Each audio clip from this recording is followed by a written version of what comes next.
Bueno, pois ante este novo ataque vandálico e cecais, o mellor se lle podría pôr un calificativo bastante superior, o único que podemos facer é manifestar o rexeitamento total da sociedade galega, das forzas políticas galegas.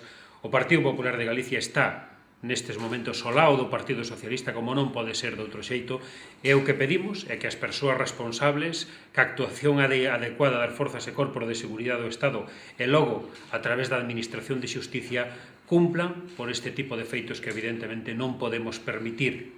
Desde os partidos políticos galegos temos que seguir defendendo ca mesma intensidade as nosas ideas a través das vías democráticas. Para iso temos as institucións que cada pouco tempo os galegos elixen os seus representantes e ese é o lugar adecuado para defender e debatir sobre as ideas. Este tipo de comportamento non sirven para defender ningún tipo de ideas e, por lo tanto, a sociedade debe rexeitala.